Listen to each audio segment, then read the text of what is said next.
Just wanted to give a big thank you to everyone listening to this podcast episode. Our sponsor for this episode is Anchor. Anchor is the all-in-one place to record your podcast. And don't worry, it's completely free. It allows you to record straight from your phone or computer. You can also distribute your podcast through Spotify, Apple Podcasts, and so many more. So download the free Anchor app today or go to anchor.fm.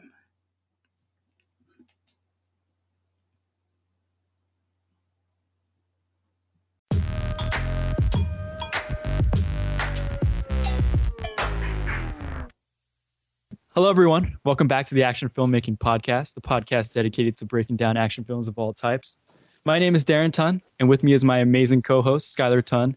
Today, we have another special guest, Tyler Witte. Tyler is a stuntman and driver who's been in the legendary Baby Driver, the Marvel Cinematic Universe, and most recently, Extraction. Tyler, how are you? I'm very good. I want to say thanks for having me on here. I really appreciate it. Of course. It's our pleasure. Yeah. So I know that you told us that you had some surgeries done recently. How are you holding up? Well, to be honest, the first couple days were a little hard, but you know, after about the third day, I stopped taking my pain medication, and things are pretty smooth sailing now. I just, you know, kind of trying to get outside and do my therapy and stay on top of the pain management. But yeah, it's doing great so far. That's great to hear, Tyler.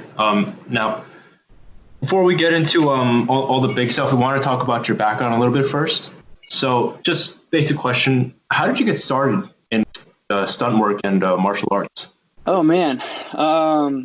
Well, to be honest, I've kind of just been, you know, I grew up riding BMX and skateboarding and kind of always had that, I think that kind of like itch for, I don't know, for lack of a better term, adrenaline, you know, always seeking kind of like that high. Yeah. And, you know, after high school, I didn't really know exactly what I was going to do. I wasn't going to make it as like a professional BMX rider. So I shifted my interest into cars, and I ended up learning a lot about race cars and actually becoming a motorsports fabricator, and then building my own rally car. And I raced rally cars for 2 years, and that ended up basically leaving me broke. And so then I thought to myself, like, what can I do that is going to, you know, give me fulfillment as a career, but then also, you know, allow me to achieve, you know, or get that kind of like adrenaline rush. And so I started thinking about the film industry, and I shot some emails out to people, and, you know, ended up packing my stuff and moving out to Los Angeles, and just getting my start out there. Sounds like you really made it from the bottom all the way to the top. I mean, now you're in all these, you know, these movies and series. That's good. Now, you said that you did have an interest in BMX. Were you professionally trained, or did you have some kind of close mentor for your BMX stuff? No, you know, it started real natural. I mean, it was just me and all my friends back in like sixth grade, building little dirt jumps or building ramps. And, you know, from the time, however old you are in sixth grade till probably my mid 20s, you know, I rode BMX really seriously, and, you know, I wasn't like a contest rider, but we'd shoot photos and videos for magazines, or, you know, our own like online YouTube stuff. And yeah, it wasn't so much like didn't have like a trainer, but you kind of just rode with your friends and kind of always built off one another. So it's all experience, really. Yeah, hours and hours of practice. Well, practice makes perfect. Sometimes. Yeah. Yeah. So after having all like this BMX experience, you jumped into driving. What initially, I guess, got you into the driving? Oh, man. You know, I think actually what it was is there was this gravel lot back behind our local skate park in Hamilton called Joyce Park. And me and my friends, we would kind of just take our cars back there and slide around. not really, really having any idea what we were doing. And then I kind of just, I'd see like rally cars on TV, and I was like, wow, that is like the coolest thing in the world. How fun would it be to do that? So, I just started saving my money and, ended up building this car. And there's a rally school up in New Hampshire. Could you explain what the rally car is for people who don't know? Yeah, sure. So a rally car is, it's basically a production vehicle that you kind of like, you soup up, you put like, a roll cage, racing seats, special suspension, because it's typically with rallies, you're racing on all kinds of different surfaces. You'll have some stuff that's on tarmac, some stuff that's on gravel, snow, mud. And it's really, to me, it's one of the coolest motorsports that there is, because you're constantly being thrown with something new. Every stage can be different from the last stage, or each rally can be different from a different rally. So I think that to me was really enticing. So once I started getting interested in this, like I said, I went up to New Hampshire, to this school called Team O'Neill Rally School. And at the time, all I could afford was their single day school. So I drove up there, I slept in the back of my Volkswagen Jetta, and I did their rally school, and I thought it was just the coolest thing in the world, and continued to try and, build my car and go race just as a privateer. And it's a blast, absolute blast. That's awesome. Love that. What kind of stuff did you learn in rally school? I think the most important thing that I learned out of that school is what's called like left foot braking and weight transfer.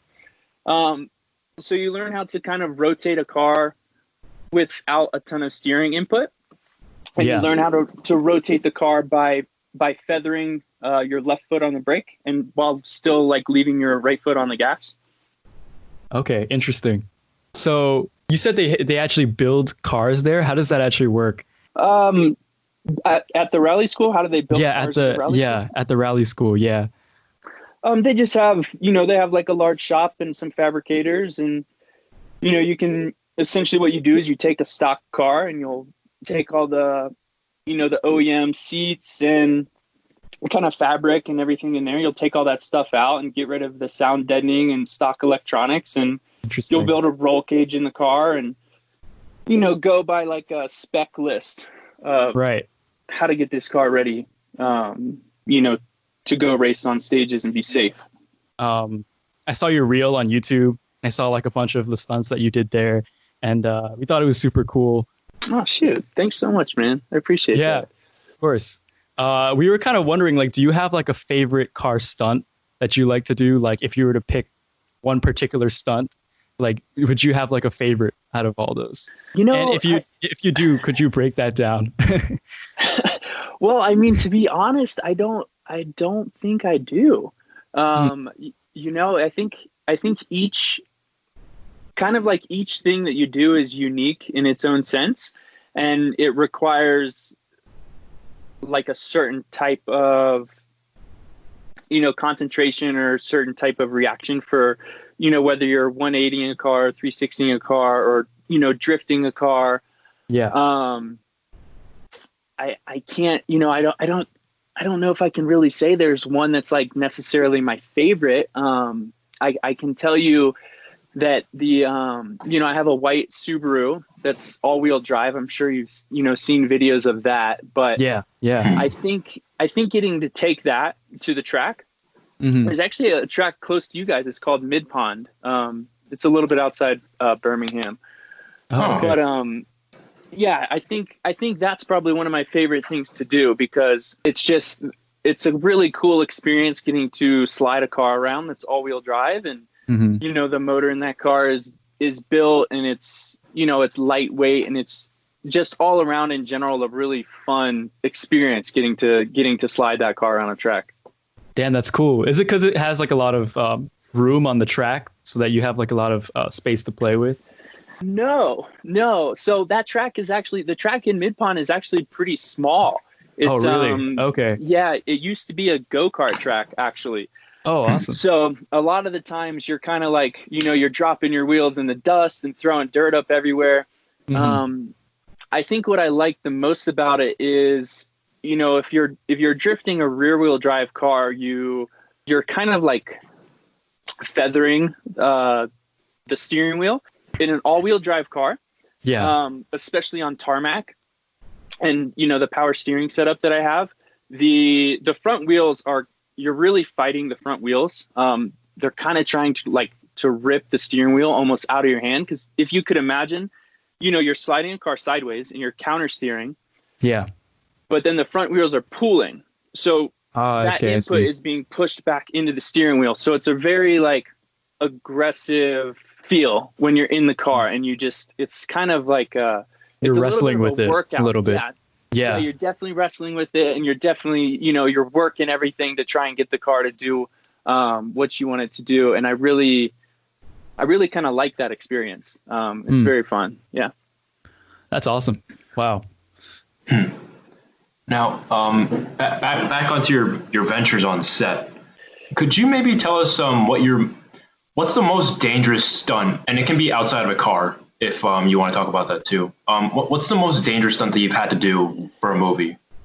Well, I don't know. I mean, I've been lit on fire a couple times. That's one of those things that it's very safe until it's dangerous. Wow. That's with the gel, right? With the gels. Yep. We do the gel, do full body fire burns. I've hung from a piece of tech line from underneath a helicopter. That is also something that, wow. If something goes wrong there, that's not really much you can do, Mm-hmm. What's the process of actually hanging from a tech line? Like, what is that? So we'll have like our stunt riggers come in. Yeah. And they'll rig up, some anchors in the helicopter, and they'll make sure everything is, nice and safe for the performers. And, it's essentially what we did. And this actually with Sam's little brother on MacGyver. So, oh, really? Daniel? Yeah, with Daniel. Awesome. So, the helicopter came over, what was supposed to be like a vat of gel, and, would drop this line down into the gel. And then, I have my whole body harness on, and the stunt rigger will help me hook into my harness and double check everything and make sure it's safe. And then from there, the helicopter will take off and lift me up out of this like barrel of gel, and then fly with me,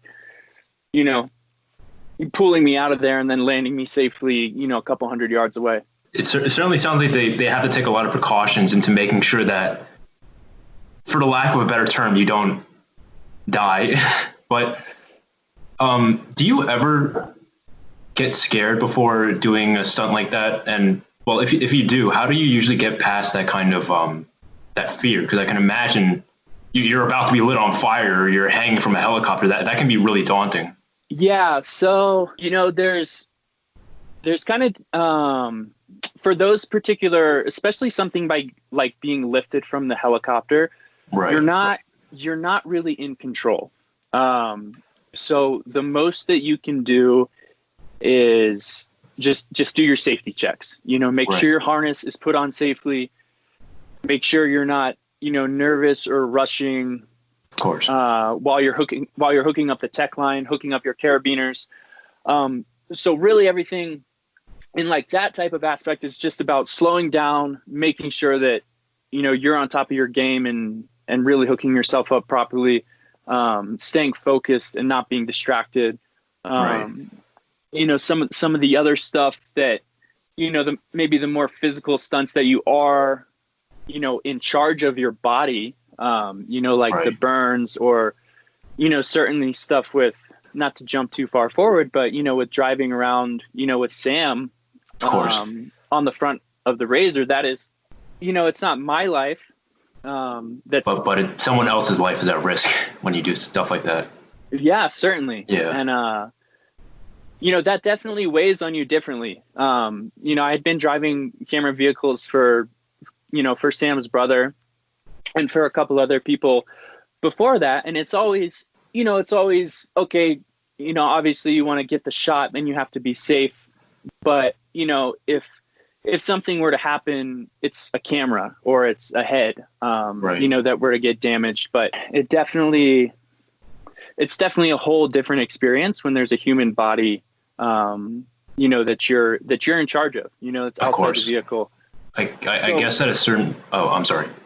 Oh no, I was just going to say, so, at that point you just kind of just take some deep breaths and, focus on what you got to do, and, don't get overwhelmed with any kind of negative thoughts, Right. Well, I guess at a certain point where there isn't really much you can do to control the situation, you do just have to trust the harness or whatever's securing you at that point. Yeah, just trust your stunt coordinator, trust your riggers, the team that's there to protect you. That's really what it comes down to, because it's definitely more than just, the one guy on the wire. There's a whole team. Whole team of guys coming together to make this work. Yeah, definitely. That's something that we would love to explore in a bit, actually. But before that, we actually had this hypothetical situation that we wanted to see what you thought.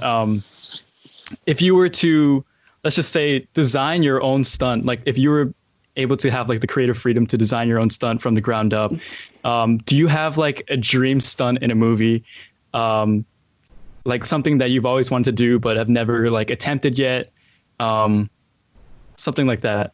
Yeah, sure. I think I would love to design my own, car chase sequences and kind of like incorporate a little bit more of, potentially like a motorsports aspect into it.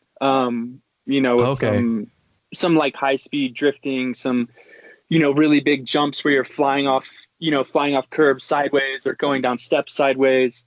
I think there's a lot of room for creativity with car chases, and obviously me being a car guy, that's kind of where of course, where my ideas are kind of like, oh well, this would be cool to do and that would be cool to do. So I have those are just a couple of the little ideas that I have kind of like in the back of my head.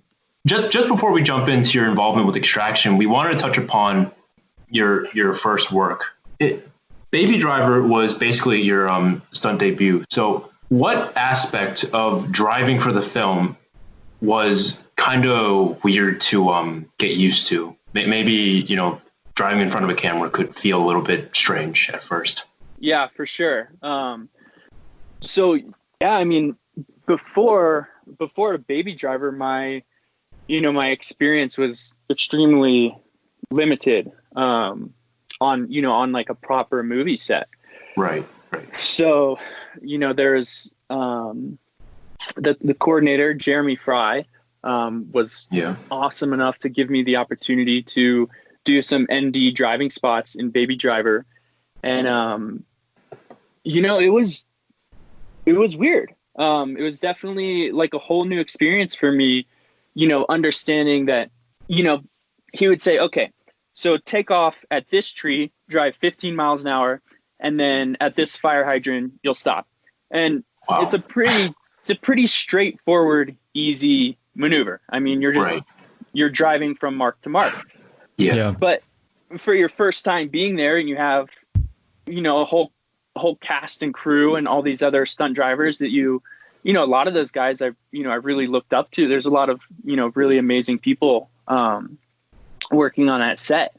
So it's almost like, the actual task at hand isn't difficult, but there's all these extra like outside inputs that are distracting or that can make you nervous, that you really have to, through experience and through the years, just kind of like learn how to like zone in on what it is you're doing.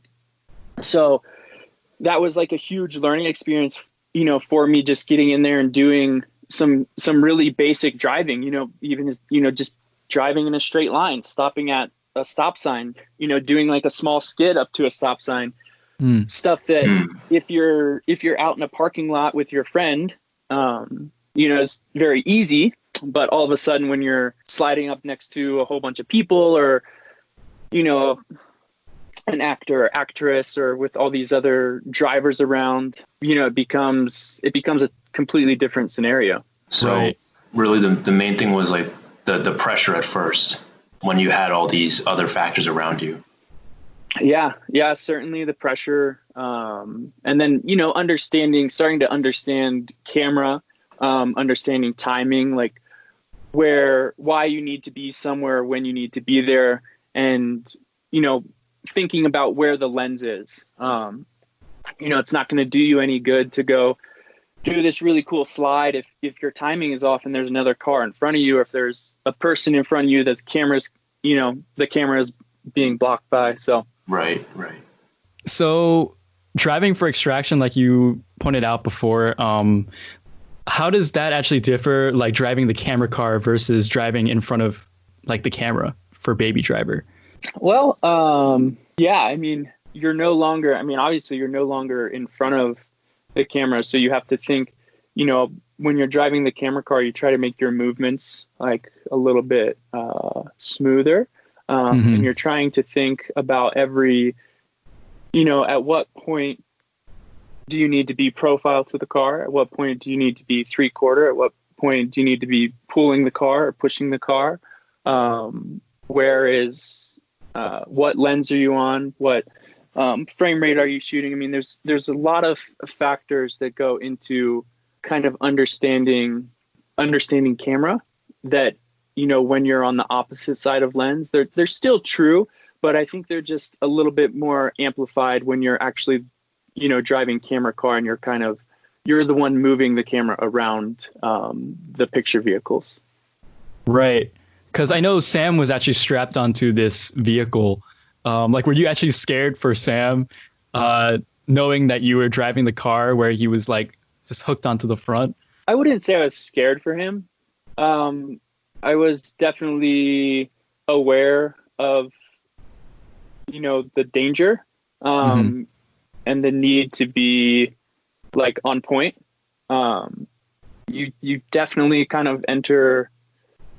You always try to enter like a point of being like hyper focused when you're doing any kind of like anything dangerous, whether it be racing rally cars or riding BMX or skateboarding, or doing a stunt with your director strapped to the front of a car.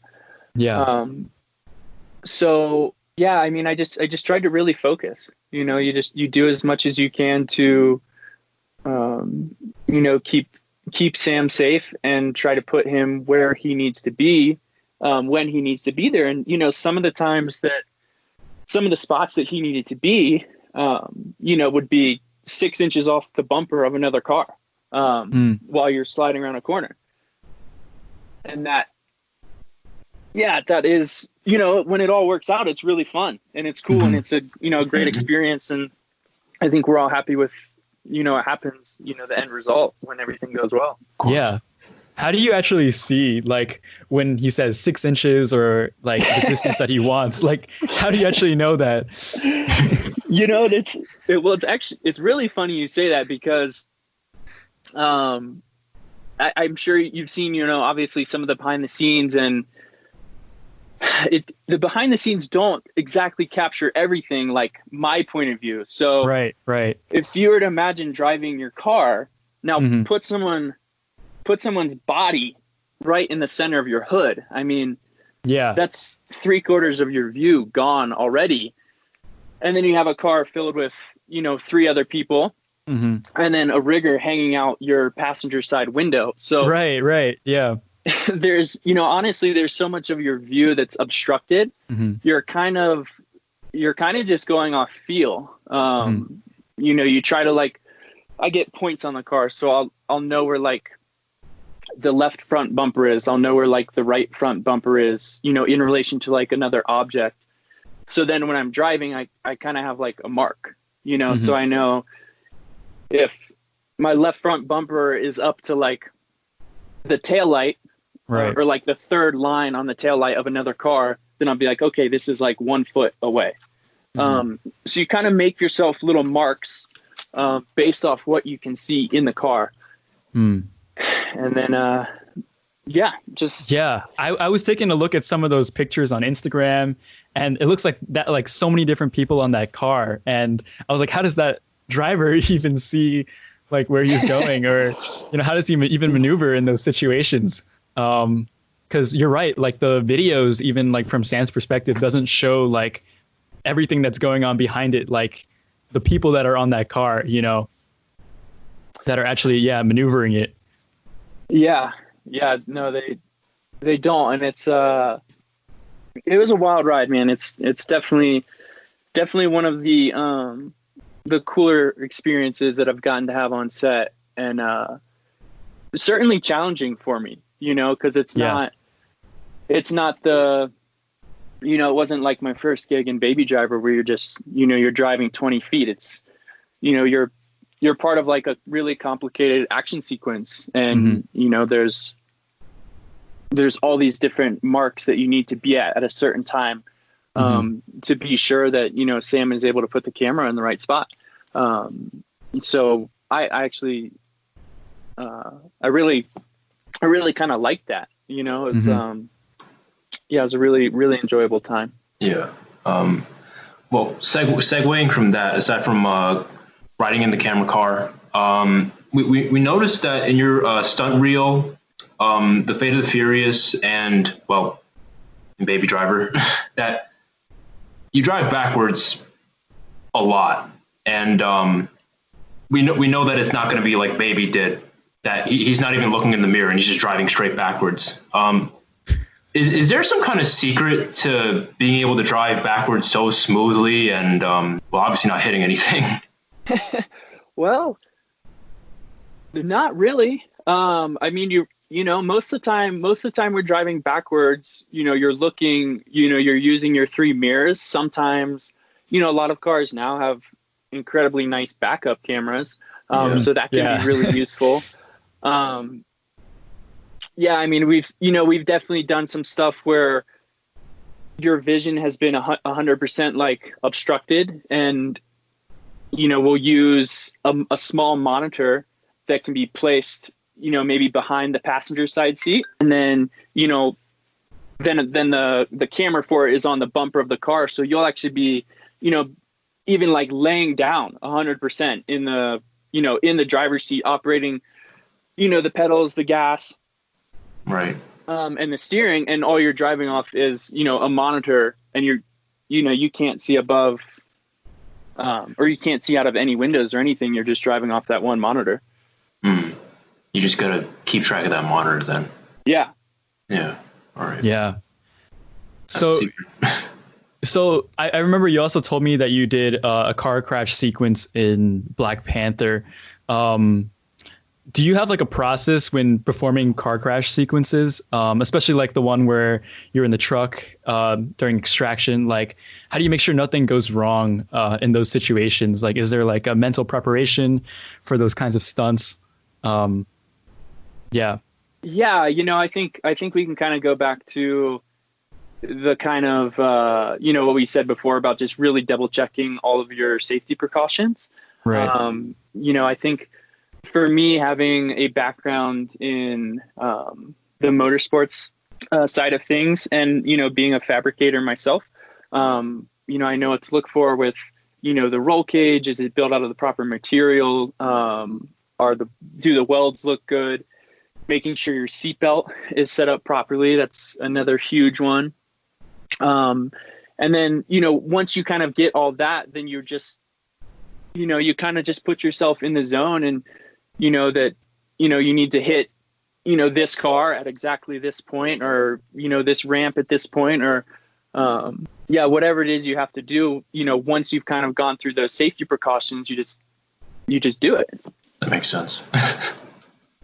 Well, speaking of safety precautions, we know it didn't exactly happen in Extraction, but for Black Panther, for The Fate of the Furious, there were a lot of cars that were flipping over.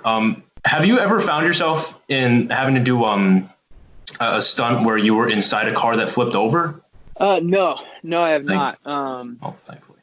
Yeah, not on set, not professionally. I've flipped like little rally buggies and stuff like that, but I haven't had to do a turnover on set. So when you have done it outside of the set, how do you make sure that it's, well, safe? Because, well, I mean, the car is flipping over. So how do you make sure it's safe? Yeah. So, I mean, that's kind of, that goes kind of over to like the car prep or effects department. And, you know, they build the cages for the car. And if they're going to put like a cannon in the car, if they're doing a pipe ramp, they kind of, you know, the effects department will kind of take care of that. And you'll have the stunt coordinator and driver, everyone kind of come together in like a collaborative effort to look at the car and, you know, design these cages or pipe ramps or cannons. And yeah, everyone just works together to build these cages and, you know, proper seat and, you know, making sure you have a helmet and a neck restraint and safety belts. And it's all in like it's all kind of like the pre-production on that. Gotcha. All right. Well, this is kind of like the close of our podcast. But thank you so much, Tyler, for coming on and speaking with us. We just have one last question for you. Do you have, let's just say, like the top 3 safe driving tips for the audience? Yeah, sure. Well, I think we all probably know the biggest one is to put your phone down. Don't like texting and driving. Okay. Yeah. You That's know, a good one. Yeah, just incredibly distracting.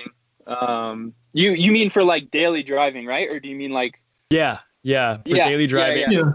Yeah. For daily driving. Yeah. 100%. I mean, being distracted, that is, 100%. Like I think the number one thing you can do to kind of keep yourself safe. Beyond that, you know, I think getting yourself like familiar with a car, like I said before, kind of knowing where are the boundaries of your car, where your bumpers are, keeping your heads up while you're driving. You know, you don't always want to be focused directly on the car right in front of you. You want to make sure you're kind of scanning the intersection before you come to the intersection. Right. Look for like, you know, the man or woman that might not be looking at you, making sure the light's not about to, you know, turn to red and someone's going to run it. And then also giving yourself, you know, I kind of try to always give myself an out, you know, like if I'm driving on the highway, I might not always want to be right next, you know, right between a semi truck and the concrete barrier. You know, I might accelerate to like be in front of the truck or behind the truck in case, you know, if they have like anything, you know, a tire blow out and they swerve. So you want to give yourself some room. Yeah. Try and, you know, subconsciously think if XYZ were to happen, how do I escape this scenario? Gotcha. All right. Well, thank you so much for being on the podcast. We really appreciate your time. And we actually hope that you get better after your surgery. Yeah. Well, thank you. No, so much. I appreciate that. And it's definitely my pleasure to be able to spend some time with you guys and chat with you. And yeah, I'll be out here healing up, trying to get this ankle better. Great. Thank you so much, man. Yes, my pleasure. Yep.